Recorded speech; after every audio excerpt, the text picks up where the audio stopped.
लक्ष्मीकांत भारद्वाज जी, बड़ा चुनकर तारीखें रखती है बीजेपी। अब आदिवासियों के लिए कार्यक्रम तभी रखना था जब मध्य प्रदेश में चुनाव था और छत्तीसगढ़ में वोटिंग होनी थी, और खासकर आदिवासी बहुल क्षेत्रों में। अब राजस्थान में चुनाव है तो मीराबाई को लेकर आ गए मथुरा में और यहां से दे दिया बड़ा संदेश। खूब ध्यान रहता है आप लोगों का कि कहां का असर कहां पर पड़ेगा। देश में तो चुनाव हर 3 महीने के बाद होते हैं, लेकिन हमारी आस्था किसी चुनाव से जुड़ी हुई नहीं है, और खासतौर पर भारत के प्रधानमंत्री की आस्था किसी चुनाव से जुड़ी हुई नहीं है, ना उनको इस बात की जरूरत है। आपने 3 दिन पहले देखा था कि जयपुर में जब प्रधानमंत्री जी आए थे तब उनका किस तरीके से पलक पावड़े बिछाकर राजस्थान की जनता ने स्वागत किया था। न केवल वहां पे, बल्कि राजस्थान में जितनी सभाएं प्रधानमंत्री जी ने की हैं, राजस्थान के लाखों की संख्या में जनता प्रधानमंत्री जी को सुनने और देखने के लिए आती है। और भारत के जो प्रधानमंत्री हैं उनकी लोकप्रियता किसी भी दूसरी चीज की मोहताज नहीं है, लेकिन उनकी जो आस्थाएं हैं वो अपनी खुद की हैं। आज अगर मीरा की जिक्र कोई कर रहा है तो किसी ने रोका थोड़ी था मीरा जी का जिक्र करने के लिए। राजस्थान तो शक्ति और भक्ति की धरती है। मीरा जी सदियों पहले पैदा हुई थी, दशकों से भारत और राजस्थान का मान और सम्मान बढ़ाती आई हैं, तो किसी दूसरे प्रधानमंत्री को किसी ने रोका था? आज आज आज आज आज आज अगर भारत के प्रधानमंत्री राजस्थान की शक्ति और भक्ति को प्रणाम करते हैं तो इसमें बुराई क्या है? और इसलिए करते हैं क्योंकि भारत की मिट्टी से जुड़े हुए प्रधानमंत्री हैं, इनकी भारत की भक्ति के प्रति जानकारी है, भारत के लोगों की भावनाओं की जानकारी है, यहाँ के आस्था स्थलों की जानकारी और आस्था के प्रतीकों की जानकारी है, इसलिए ऐसा करते हैं। जिन लोगों को इन सारे पूरे जो हमारे भक्ति शक्ति के लोग हैं इनसे हमेशा नफरत रही है, वो लोग आज इनसे चिड़े हुए हैं। भारत के प्रधानमंत्री को किसी भी दूसरी चीज की जरूरत नहीं है, उनकी खुद की इतनी लोकप्रियता है कि उनको देखने और सुनने लाखों की संख्या में जनता आती है। भारत के प्रधानमंत्री ने जो कुछ भी आज तक किया है वो देश हित में और लोगों की हित में किया है। भक्ति और शक्ति की जो धरती है राजस्थान, उसको भी हमेशा भारत के प्रधानमंत्री ने अपने सराखों पर रखा है, उसका मान और सम्मान बढ़ाने का काम किया है। कांग्रेस पार्टी की राजस्थान की सरकार ने जिस तरीके से कलंक लगाए हैं राजस्थान के माथे पर, जिस तरह से कलंक लगाए राजस्थान के माथे पर, मीरा जी जहां पैदा हुई हैं उससे कुछ दूरी के स्थल पर एक बेटी के साथ जिस तरह दुष्कर्म हुआ, उसकी हत्या हुई, वो सारे राजस्थान और देश ने देखा है। तो कलंक लगाने का जो काम करते हैं, कलंक धोने का काम नरेंद्र मोदी करते हैं। अब अनुराग भदौरिया जी, श्री कृष्ण जन्मभूमि में गर्भगृह में जाकर प्रधानमंत्री नरेंद्र मोदी दर्शन कर रहे हैं इस वक्त, और ऐसा करने वाले वो देश के पहले प्रधानमंत्री हैं। इसके पहले 32 साल पहले वो अपने आरएसएस के कार्यक्रम में शामिल होने के लिए गए थे। तो बीजेपी कह रही है कि किसने रोका था आप लोगों को? मीराबाई का कार्यक्रम कीजिए, श्री कृष्ण जन्मभूमि से जुड़ा हुआ कार्यक्रम कीजिए। अब चूंकि कांग्रेस के कोई प्रवक्ता नहीं है तो उनसे जुड़ा हुआ सवाल भी आप ही से पूछा जाएगा, उस पर भी जवाब दीजिए अनुराग भदौरिया जी। देखिए, इनसे पूछिए कि इसके पहले भी तो भारतीय जनता पार्टी की सरकार राजस्थान में थी, क्या नहीं थी भाई? हर 5 साल, इसके 5 साल में अभी कांग्रेस थी, उसके पहले आप थे, फिर कांग्रेस थी, फिर आप थे, तो आपने क्या किया बताइए? और जिस बेटी का आप बात कर रहे हो, उसको न्याय दिलाने के लिए भारतीय जनता पार्टी ने कितने महीने का आंदोलन किया सरकार के खिलाफ, ये भी तो मैं जानना चाहता हूं ना। कि आप बात तो कर रहे हो, आपने आंदोलन कितने महीने का किया? कितने लोग धरने पे बैठे? कितने केंद्रीय मंत्री वहां पे गए?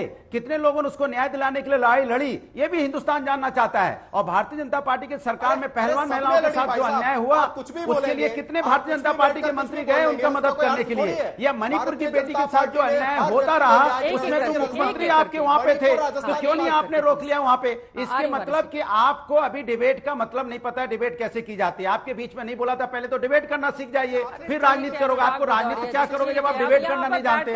आपको मैंने सुना, आप मुझे सुनने में चिल्लाने लगे, टॉपिक पर हो जाइए, फिर राजनीति कीजिए। मैं इनसे कह रहा था, डिबेट गुरु बन गए हैं अनुराग भदौरिया जी।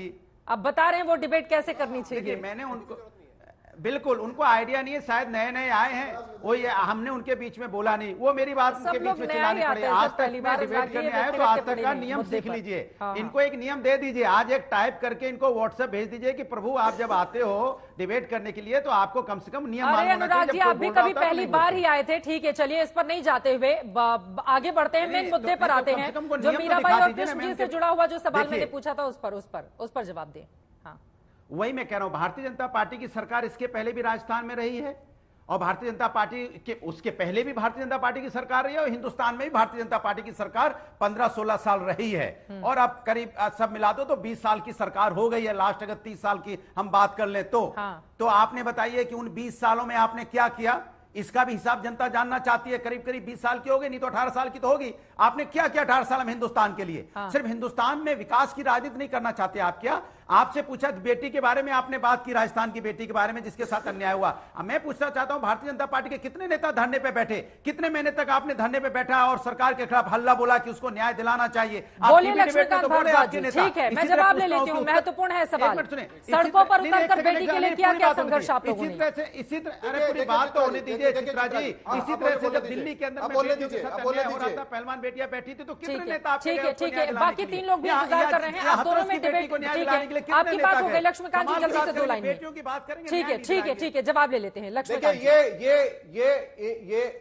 ये क्या बोलते हैं इसका कोई अर्थ नहीं है, क्योंकि राजस्थान में इनका ना कोई आधार है ना इनकी कोई बात है। राजस्थान की 35,000 बेटियों के साथ दुष्कर्म की घटनाएं कांग्रेस पार्टी के शासन में हुई।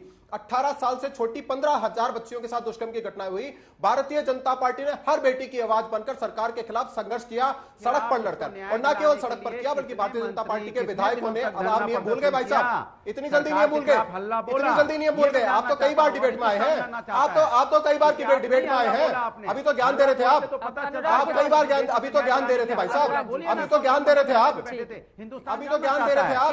नहीं, आप दूसरों के पीछे बोल रहे थे, आपको याद दिला रहा हूं। हिंदुस्तान जानना चाहता है कितना हल्ला बोला आपने। उनका जवाब ले लेते हैं, अनुराग जी उनका जवाब ले लेते हैं। बाकी वारिस पठान जी भी बोलना चाह रहे हैं, मलूक जी भी और अवनीश जी भी। एक बार उनकी बात हो जाए पहले। देखिए चित्रा जी, राजस्थान की बेटियों के ऊपर समाजवादी पार्टी के सहयोगी दल कांग्रेस पार्टी की सरकार ने जिस तरह से अन्याय की पराकाष्ठा की, उसकी लड़ाई भारतीय जनता पार्टी ने हर बेटी के साथ मिलकर लड़ी है। लेकिन ये जो दूर बैठे लोग हैं, जो केवल टीवी पे भाषण देते हैं, इन्होंने कभी राजस्थान की बेटी की सुध नहीं ली। आज भाषण दे रहे टीवी पे बैठ के। इनको पूछिए कि भारतीय जनता पार्टी ने हर बेटी की लड़ाई लड़ी, सड़क पे भी लड़ी, विधानसभा में लड़ी। ये तो ज्ञान दे रहे हैं, ये तो ज्ञान दे रहे हैं। इन्होंने कितनी लड़ाई लड़ी है जो दिवाली अपने घर में नहीं बना पाई, उनकी सैलरी नहीं बढ़ा रही उत्तर प्रदेश की सरकार, तो समाजवादी लोग ही उनके साथ बेटियों के साथ खड़े थे। लक्ष्मी रूपी बेटियों के साथ समाजवादी लोग खड़े थे और दिवाली भी उन्हीं की बेटियों के साथ हम लोगों ने मनाई। हमने अलग से दिवाली नहीं मनाई। जो बेटियां धरने पे बैठी थी, अपनी तनख्वाह बढ़ाने की मांग कर रही थी, जो आपका कोई आभार ही नहीं है। काम अरे करती हैं 35,000 बेटियों के साथ दुष्कर्म हुआ राजस्थान में, और ना बढ़ाई आपने। उनके बारे में बोलिए। बेटियों के टुकड़े करके भट्टियों में जलाया गया, बेटियों को दुष्कर्म के बाद मारकर तेजाब डालकर कुएं में फेंका गया। जबान नहीं निकली आपकी जबान तो नहीं निकलती। राजस्थान की बेटियों को टुकड़े करके भट्टियों में जलाया गया, आपकी जबान नहीं निकलती, आपकी जबान नहीं निकलती। दुष्कर्म के बाद बेटी को तेजाब डालकर मारकर कुएं में फेंक दिया। आप क्या बात करते हो?